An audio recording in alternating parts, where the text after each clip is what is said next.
What's going on, guys? I am back with another show and tell of a firearm that I just picked up this evening and was able to shoot.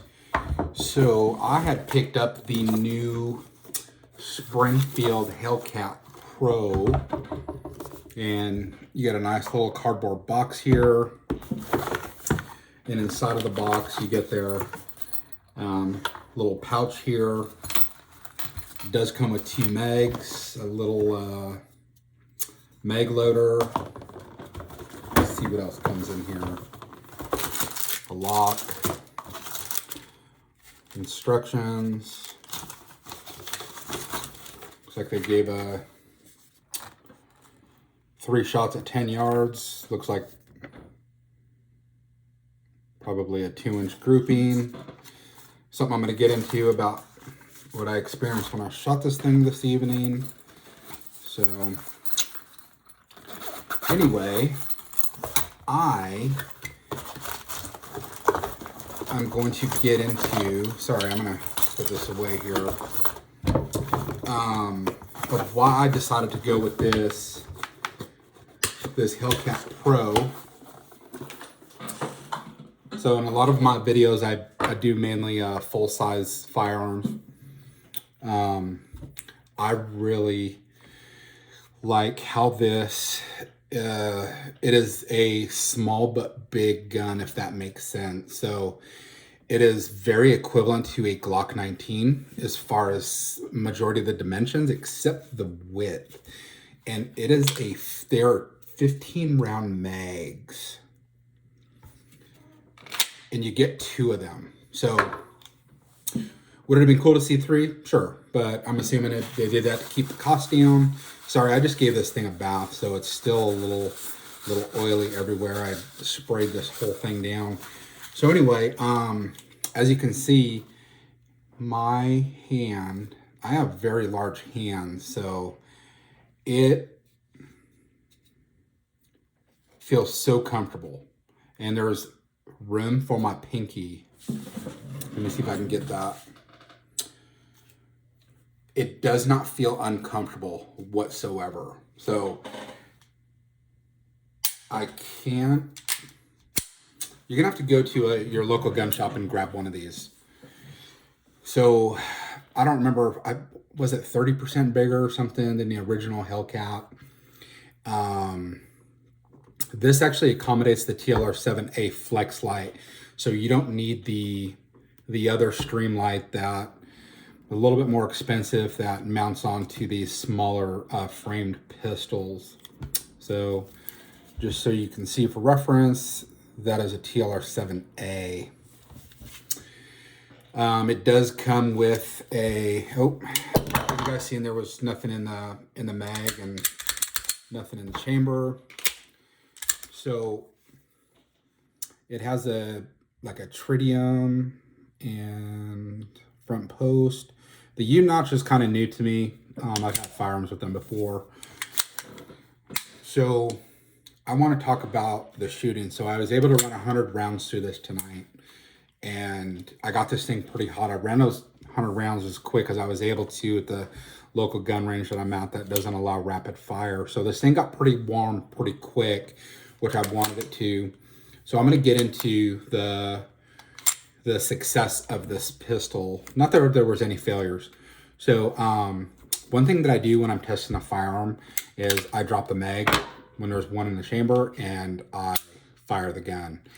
I want to make sure that without a mag, that it is going to eject the casing, the spent brass, without failure. And I did it 5 or 6 times and there was no malfunction whatsoever. It spit that case out just as if there was still a mag in there. So that is a test I do with all of my firearms, and I probably picked it up from running 1911s for so long because they're notorious for failure to ejects with no mag in the gun. So anyway, the shooting part. So this is a smaller grip for me, so I can, my hands are pretty much wrapped around that. I'm gonna turn this so that you guys see a whole picture So this has a pretty flat back strap, and you definitely feel that on recoil. So I was shooting 115 grain American Eagles, nothing too spicy or anything. So it's gonna have to come down to practice. I'm not gonna say that the recoil was bad on this, but I have to get adjusted to this smaller grip frame versus a full size polymer gun or a 1911. The recoil was fine, but then again it was kind of harsh, if that makes sense. So there was no give to this little guy, and a lot of it's because it's small and it's light. So you really got to grip this gun, and this is coming from a guy with really big hands. So I am going to run self-defense ammo next week and see how it does. The accuracy, now I was shooting all offhand at I think 7 yards and then also 10 yards. It shoots, my point of impact is very similar to a Glock, so I'm going to attribute this to polymer handguns. It's low and to the left. Every time I shoot a polymer handgun, it's always low and to the left, no matter how much I focus on the point of impact that I'm aiming at. So could I drift the sights? Sure, but this is red dot capable. Once I can get a micro red dot, it will go onto this. I have never seen, I think this is the first Springfield I've ever owned, and I've heard nothing but good things. I know Springfield has a great reputation for a lot of firearms. I am new to their finishes though, so I don't know how well this is going to pick up. From what I'm seeing back into the camera, it doesn't look as bad as it does to the naked eye. That's 100 rounds. I'm trying to get that angle. There is a ton of wear already on this barrel. A lot. Through the entire barrel. And this camera is not doing this justice. And I'm sure I could shine a light on it, but it's just going to blind everybody, and the reflection is not going to do any justice on there. So anyway, 100 rounds. I don't know if this is normal for a Springfield Armory to wear so fast. The slide, there's no wear on the slide whatsoever. It's the barrel. So tell you what, I'm going to take this barrel out.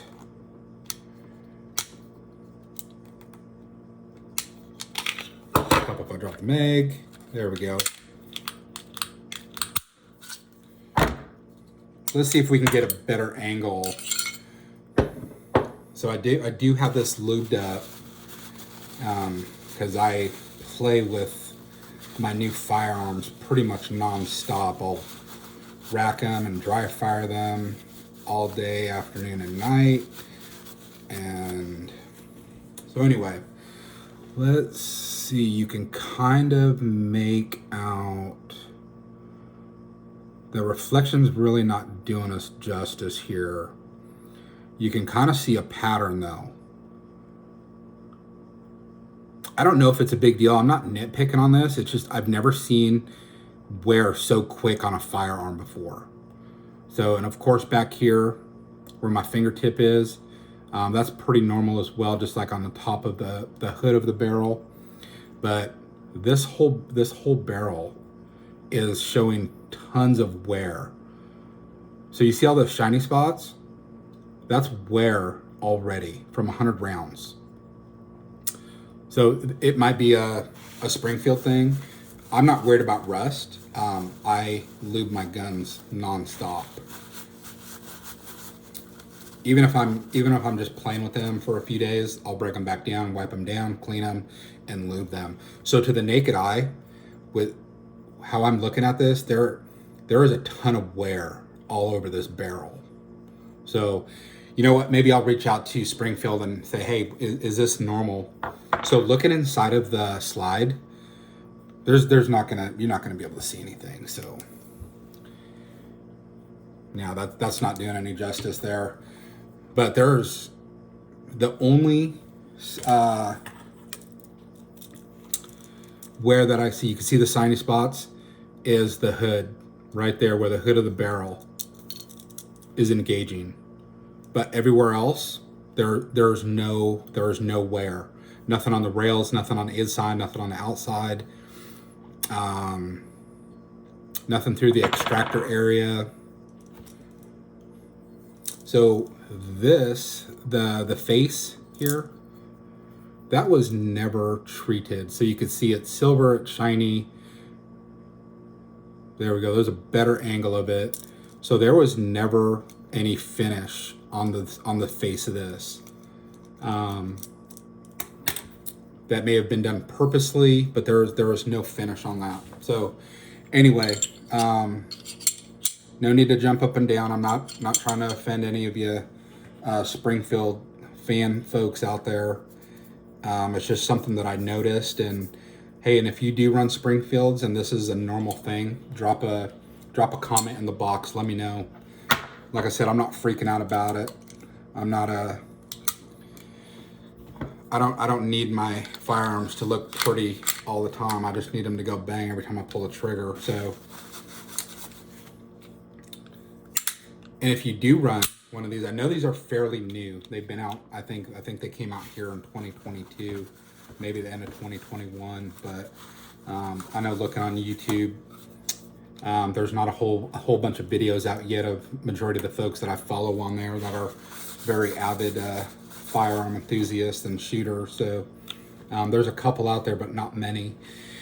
So not sure what else to tell you. I really don't put specs on my reviews or show and tells. That's stuff you can find online, or you can go to their website. If you have any questions, let me know. Let me see if we can get in the stampings of it. So there it says Hellcat Pro. I like firearms that don't put a ton of billboard stuff all over their slides. This is very, I would consider maybe somewhat sterile. It's very subtle, more not sterile, but it is very subtle. So that just says Springfield Armory on there, and then the serial number. I don't care if you guys see that.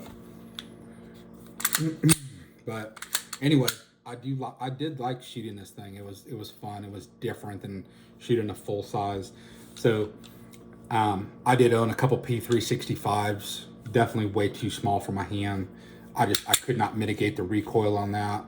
Trying to think of what other smaller firearm that I had that. I've owned several cars. I think the PM9, the CM9, those were fun to shoot. Oh, let's talk about the trigger. So we have, it is somewhat kind of a flat trigger, right? So here is the reset, not too audible, but you can feel it. Here's your wall. Oops.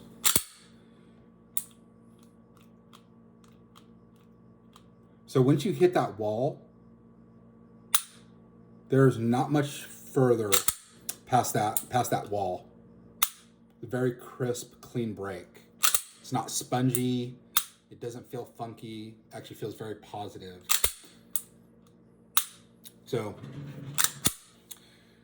lockup is still tight after 100 rounds. I didn't notice anything out of the ordinary. I didn't notice it pig nosing or drooping. Like, you know, I remember like the Gen 3 Glocks were notorious for pig nosing, or if you ran a light, they kind of nosedive also. Not seeing any of that. I